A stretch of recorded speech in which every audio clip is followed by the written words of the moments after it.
Hello students, तो आज हम डिस्कशन करेंगे कॉन्फॉर्मेशनल एनालिसिस ऑफ साइक्लोहेक्सेन। ये है हमारा कॉन्फॉर्मेशनल जर्नी का सबसे क्या है पॉइंट ऑफ अट्रैक्शन जिसको बोलते हैं। ठीक है, एक हम जब घूमने जाते हैं वो मतलब मान लो कोई प्लेस गया हमने घूमने, ठीक है, वहां पे कुछ मतलब कोई एक प्लेस होगा जो पॉइंट ऑफ अट्रैक्शन होगा वहां का। ठीक है, सिमिलरली हमारा ये एक हमारा जर्नी चल रहा था कॉन्फॉर्मेशनल आइसोमेरिज्म का। ठीक है, तो कॉन्फॉर्मेशनल एनालिसिस ऑफ साइक्लोहेक्सेन ये है इसका पॉइंट ऑफ अट्रैक्शन। ठीक है, क्या सर किसको किसके साथ कंपेयर कर रहे हो सर?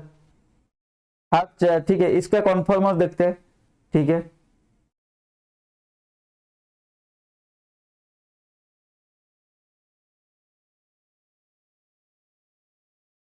ठीक है, एक है चेयर, एक है हाफ चेयर, एक है बोट, एक है टूरिस्ट बोट। ठीक है, कैसे कैसे सर?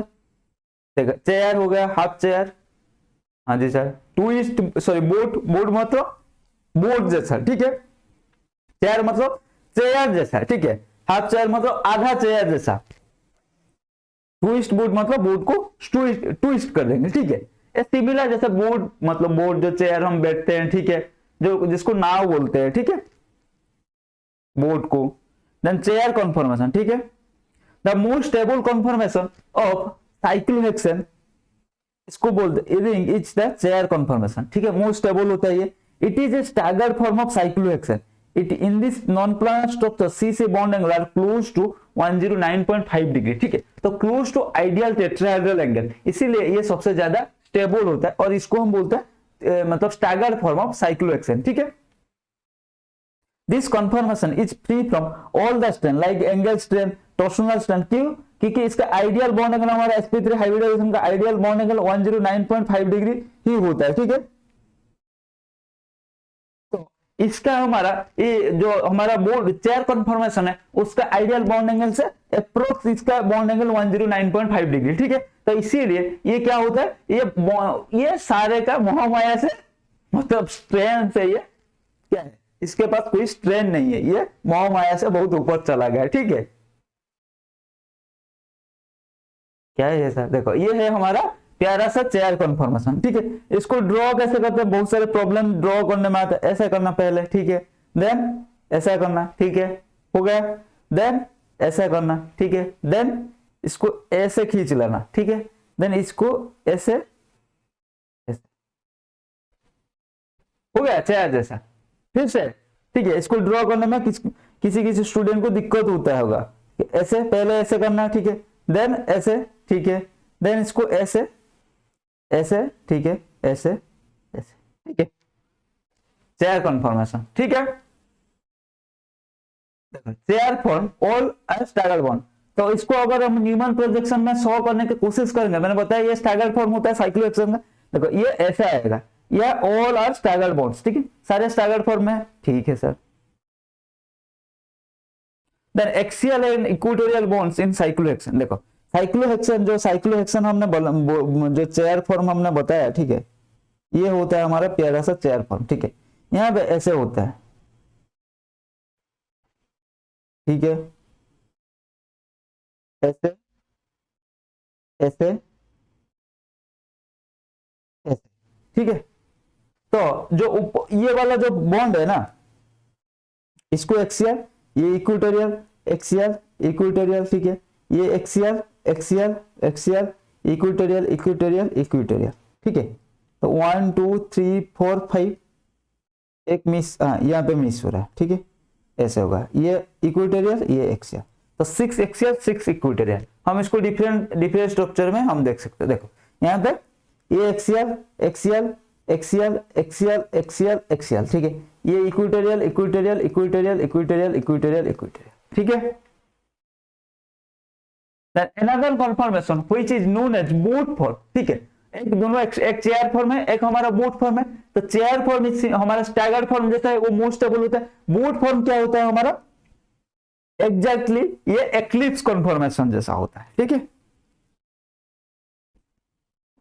इन बोट फॉर्म देखो चेयर में 6 एक्सियल 6 इक्वेटोरियल, बोट में 6 hydrogen equatorial, 4 hydrogen are axial and 2 hydrogen को हम बोलते हैं फ्लैगपोल हाइड्रोजन। ठीक है, it is unstable conformation of cyclohexane due to torsional strain among axial hydrogen due to van der Waals caused by crowding of flat pole hydrogen। ठीक है, देखो हमारा जो अब हम कंपेयर करेंगे चेयर फॉर्म है बोट फॉर्म दोनों में। ठीक है, चेयर फॉर्म क्या था, चेयर फॉर्म था like staggered form, exactly like staggered form. ठीक है, उसका बॉन्ड एंगल उसमें 6 एक्सियल हाइड्रोजन था, 6 इक्वेटोरियल हाइड्रोजन था। ठीक है, और उसका जो बॉन्ड एंगल होता है वो approx ideal bond angle tetrahedral का हमारा 109.5 डिग्री होता है। ठीक है, तो उसमें हमारा जो ये स्ट्रेन वगैरह होता है ना, वो जो साइक्लोहेक्सेन का चेयर फॉर्म बोलेगा भाई ये एंगल स्ट्रेन ये क्या होता है, मुझे तो मैंने तो आज तक एक्सपीरियंस नहीं किया, ये भान डर वाल्स स्ट्रेन तुम लोग क्या स्ट्रेन लेकर घूम रहे हैं, कहीं मेरे पास तो ऐसा स्ट्रेन नहीं है।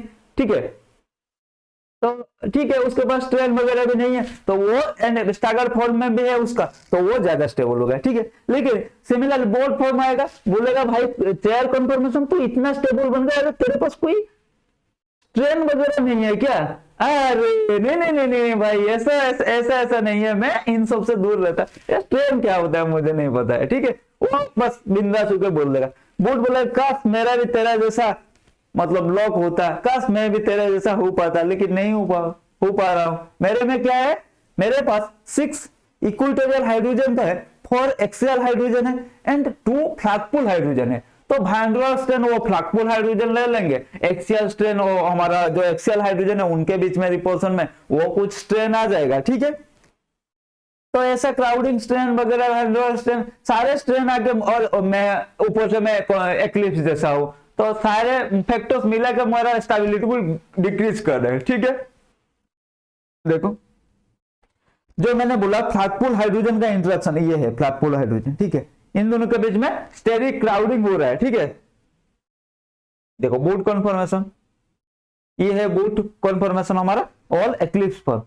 हमने जो क्या देखा था, चेयर कन्फर्मेशन देखा था, उसमें ऑल आर स्टैगर्ड फॉर्म में था। ठीक, लेकिन बोर्ड में ऑल आर एक्लिप्स फॉर्म में फ्लैगपोल हाइड्रोजन का इंटरेक्शन हो रहा है, तो बहुत सारे फैक्टर है इसका स्टेबिलिटी को हमें डिक्रीज कर रहा है। लेकिन ये सारे हमारा इन सब चीज से चेयर कन्फर्मेशन का कोई लेना देना नहीं है। वो ऊपर से स्टैगर्ड था, उसका ऐसा स्ट्रेन वगैरह कोई नहीं था, एंगल ना ही एंगल स्ट्रेन था, ना ही हमारा वैन डर वाल्स स्ट्रेन था। ठीक है, देखो अब हम देखते हैं ये इक्वेटोरियल, मैंने बोला 6 इक्वेटोरियल हाइड्रोजन। ठीक है, इक्वेटोरियल हाइड्रोजन जिसमें HE लगा, ये कितना हुआ 2 2 4 6, देन 1 2 3 4 हमारा एक्सियल हो गया। ठीक है, देन ये दोनों देख रहे हो, ये दोनों फ्लैगपोल हाइड्रोजन इंटरेक्शन होगा, देन एक्सियल देख रहे हो यहाँ कितना पास है, इनके बीच में भी हमारा क्या है रिपल्सन होगा, एंड यह फ्लैगपोल हाइड्रोजन का इंटरेक्शन होगा। इन दोनों हाइड्रोजन को हम बोलते हैं फ्लैगपोल हाइड्रोजन। ठीक है, इन दोनों के बीच में इंटरेक्शन होगा। देखो स्टेरिक क्राउडिंग हमने यहाँ पे मैंने दिखाया था, कहां पे दिखाया था, यहाँ पे देखो ये दोनों। ठीक है, ये इतना सा इनका स्टेरिक क्राउडिंग हो रहा है। हाँ भाई, बहुत दुख की बात है, बोट कन्फर्मेशन के साथ बहुत ही बुरा हुआ है। ठीक है, in boat top form of cyclohexane 6 hydrogen are equatorial. ठीक है, 4 हाइड्रोजन आर एक्सियल। ठीक है, 2 आर फ्लैगपोल। ठीक है, it is an unstable conformation of cyclohexane due to torsional strain among axial hydrogen. हाँ जी sir, due to van der Waals strain caused by crowding between flagpole hydrogen. ठीक है, इसमें angle strain तो नहीं है। ठीक है, मैंने अगर बता दिया एंगल स्ट्रेन है, नहीं है इसमें, एंगल स्ट्रेन तो नहीं है, एंगल स्ट्रेन की बात हम नहीं कर रहे, लेकिन और हमने पढ़ा था angle strain, torsional strain, van der Waals strain. Van der Waals strain क्या होता है, हमारा स्टेरिक क्राउडिंग की वजह से होता है, और टॉर्सनल स्ट्रेन भी कुछ ऐसा ही होता है। जो साइक्लोहेक्सेन क्या हमने देखा, जो उसका एक्सियल हाइड्रोजन है वो क्या, देखो ये कितना पास है, तो इस एक्सियल हाइड्रोजन के इंटरेक्शन की वजह से जो यार उसको हम बोलते हैं torsional strain, and flagpole interaction, flagpole hydrogen का इंटरेक्शन की वजह से हमारा वैन डर वाल्स स्ट्रेन आ रहा है। तो torsional strain, van der Waals strain, ये दोनों इसका हमारा क्या कर रहे हैं, इसका स्टेबिलिटी को घटा रहे। तो ये सबसे ये one of the least stable होता है, इसका स्टेबिलिटी बहुत ही कम होता है हमारा among the confirmation of conformers of cyclohexane. ठीक है,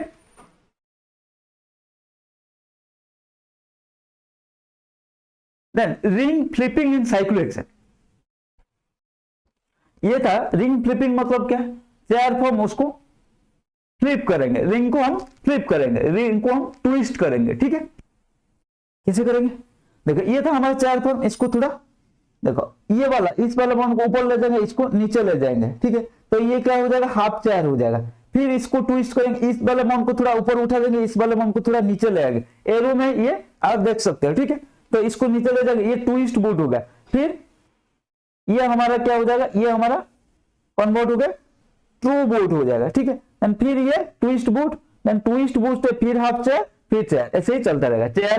चेयर से हाफ चेयर, मतलब ये क्या है जो हमने बोला था, मैंने जो कॉन्फॉर्मेशनल आइसोमेरिज्म का पहले क्लास में भी आपको बताया था, कॉन्फॉर्मेशनल आइसोमेर हमेशा इंटरकन्वर्ट होते रहते हैं, ठीक है। लेस स्टेबल से मोस्ट स्टेबल से, मतलब जो बीच वाला स्टेबिलिटी होता है, ठीक है। ये क्या होता है, हमेशा हमारा इंटरकन्वर्ट होते रहते हैं, ठीक है। तो यहाँ पर भी चेयर से बूट, बूट से ट्विस्ट बूट, ठीक है, ऐसा इंटरकन्वर्ट होते रहता है। लेकिन मैक्सिमम पॉसिबिलिटी क्या है, जो स्टेबल है उसमें मैक्सिमम पॉसिबिलिटी पाया जाता है, ठीक है। और बात करते हैं स्टेबिलिटी के, पहले chair form, then twist boat, then boat. सबसे ज्यादा क्या होता है, सबसे अनस्टेबल होता है हमारा हाफ चेयर, ठीक है। पहले chair, then twist boat, then boat, then half chair, ठीक है। क्योंकि हाफ चेयर थोड़ा अजीब टाइप का होता है। तो पोटेंशियल एनर्जी डायग्राम में क्या होगा, फिर चेयर का एनर्जी सबसे नीचे होगा क्योंकि चेयर सबसे ज्यादा स्टेबल है, देन उसके ऊपर ट्विस्ट बूट रहेगा, देन उसके ऊपर ट्रू बूट, देन उसके ऊपर हाफ चेयर। देख लो हाफ चेयर का पोटेंशियल एनर्जी, तो पोटेंशियल एनर्जी जब डायग्राम करोगे हाफ चेयर सबसे ऊपर रहेगा, ठीक है। वो बोला कहीं तो मैं भले ही स्टेबिलिटी में मैं ऊपर नहीं रह पाया, लेकिन कहीं तो है जहां मैं फास्ट आ रहा हूं, ठीक है। चाहे वो एनर्जी में हो चाहे स्टेबिलिटी में, मैं तो फास्ट आ रहा हूं ना, ठीक है भाई।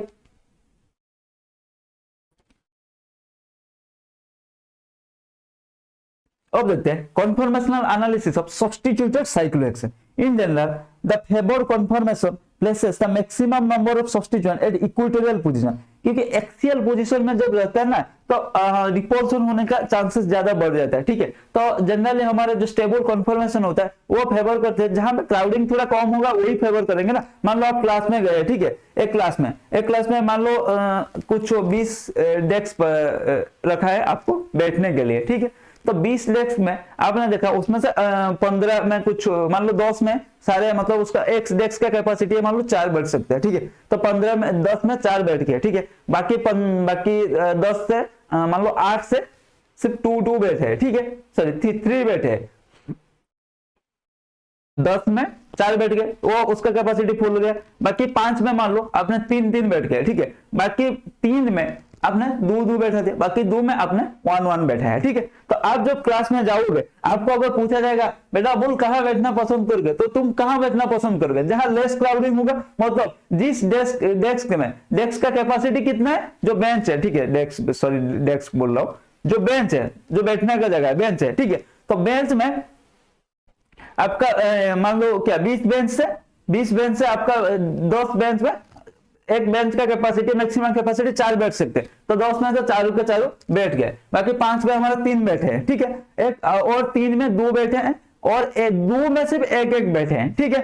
तो आपको अगर चॉइस दिया जाएगा आप क्या होगे, जहां पे लेस क्राउडिंग है, मतलब क्या है लेस क्राउडिंग, मतलब रिपल्सन जहां कम होगा वहीं बैठना पसंद करोगे, मतलब क्या है जहां 4 बैठे हैं वहां थोड़ी बैठोगे, भाई थोड़ा हटना मैं बैठता हूं, वहां अच्छे से बैठ पाओगे क्या, नहीं बैठ पाओगे, रिपल्सन होगा क्योंकि वहां स्पेस नहीं है। जहां 3 बैठे हैं वहां तो बैठ पाओगे, लेकिन इतना अच्छे से भी नहीं बैठ पाओगे क्योंकि ऑलरेडी उसका कैपेसिटी 4 है। तो थोड़ा हेल्दी स्टूडेंट बैठे होंगे तो आप वहां पे भी दिक्कत होगा बैठने में, लेकिन जहां 2 बैठा है वहां आप आसानी से बैठ सकते हो, ठीक है, वहां थोड़ा आपको अच्छा फील होगा। लेकिन जहां पर 1 बैठा है आप तो वहां बैठना पसंद करोगे, ठीक है, क्यों, क्योंकि वहां पे रिपल्सन होने का चांसेस ही नहीं है, और आप अच्छे से ऐसे करके आपको हाथ पूरा ऐसे करके आप अच्छे से बैठ सकते हो, ठीक है, क्योंकि वहां स्टेरिक क्राउडिंग होने का चांसेस नहीं। सिमिलरली यहाँ पर भी वही है, केमिस्ट्री में मॉलिक्यूल भी स्टेबिलिटी किसको पसंद नहीं है, स्टेबिलिटी सबको पसंद है, उनको भी स्टेबिलिटी पसंद है, तो वो स्टेबिलिटी के लिए रिपल्सन को अवॉइड करेंगे, तो वो उस जगह बैठने के लिए पसंद करेंगे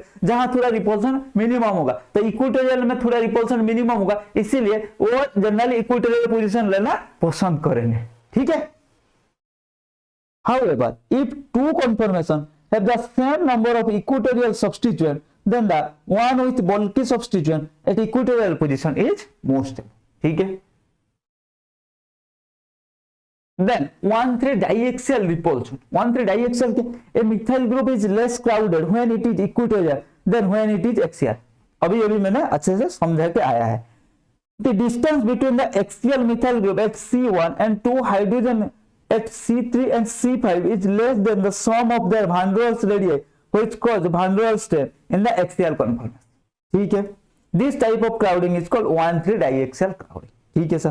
when methyl group is equatorial is experience no significant crowding. जब मिथाइल ग्रुप मतलब एक्सियल में रहता है, वो ऐसे भी छोटा होता है मिथाइल ग्रुप, तो वो एक्सियल में ऐसे क्राउडिंग मतलब एक्सपीरियंस नहीं करता। लेकिन जब उसको हम क्या करते हैं, एक्सियल में रख देते हैं, इक्वेटोरियल में वो इक्वेटोरियल में वो ऐसे ही क्राउडिंग मतलब वो तो छोटा होता है, इक्वेटोरियल में ऐसे भी वो इतना रिपल्सन फील नहीं करता है, ठीक है। वो बोला ठीक है भाई मैं इतना फील नहीं कर रहा हूँ, ठीक है, इतना मुझे दर्द नहीं हो रहा है, मतलब इतना फील नहीं हो रहा है, ठीक है। लेकिन एक्सियल में रख दोगे तो वो फील होगा वैन डर वाल्स टेस्ट, उसको बोलते हैं 1,3 डाइएक्सियल रिपल्सन। तो मोटा मोटी कहने का बात है, अगर इसको हम कंक्लूजन में कंक्लूड करेंगे करना चाहेंगे तो यही कंक्लूड करेंगे हम, क्या है, जब हमारा जब मान लो एक चेयर कन्फर्मेशन दिया है, ठीक है, उसमें एक बल्कि सा ग्रुप वो इक्वेटोरियल पोजीशन लेना पसंद करेगा, तो वो अगर इक्वेटोरियल पोजीशन में वो ज्यादा स्टेबल है कंपेयर टू अगर उसी ग्रुप हमारा एक्सियल पोजीशन में रख दिया गया है। देखो यहाँ पे क्या है, van der Waals between the hydrogen of axial CH3 and axial hydrogen and C2C3, यही बोला है। इसको 1,3 डाई, देखो ये 1 2 3, ये देखो इसका हाइड्रोजन एंड मिथाइल का हाइड्रोजन देखो एंड C5 का हाइड्रोजन, इनके बीच में van der Waals ट्रेन आ रहा है, तो इसी को हम बोलते हैं 1,3 क्या है, 1,3 डाइएक्सियल इंटरेक्शन, ठीक है। अगर ये ग्रुप यहाँ नहीं रखे, एक्सियल में नहीं रखे, इक्वेटोरियल में रहता तो ऐसा कुछ सीन ही नहीं है, ठीक है। तो अगर तुम प्यार नहीं करोगे तो ब्रेकअप होने का चांसेस नहीं है, ठीक है। लेकिन जैसे यहाँ पर ये प्यार ही नहीं किया, जब इक्वेटोरियल में रहेगा, मान लो ये प्यार ही नहीं किया, तो उसका ब्रेकअप होने का, ना तो ब्रेकअप होने का चांस है, ना दिल टूटने का चांस है, ठीक है, ना गर्लफ्रेंड चीट करने का चांसेस है, कुछ चांसेस ऐसा कुछ नहीं है, ठीक है। लेकिन अगर आप प्यार कर ही लिया तो अब आपको उसको तीनों पॉसिबिलिटी आ जाएंगे, आपका ब्रेकअप हो सकता है, ठीक है, आपका गर्लफ्रेंड आपके साथ मतलब एक साथ दोनों को डेट भी कर सकता है, ठीक है, वो भी पॉसिबिलिटी आ सकता है, आपका दिल टूटने का भी चांसेस है, ठीक है। तो वही बात है, तो उसको हम बोलते हैं diaxial interaction, van der Waals strain, ठीक है। अब समझ में आ गया।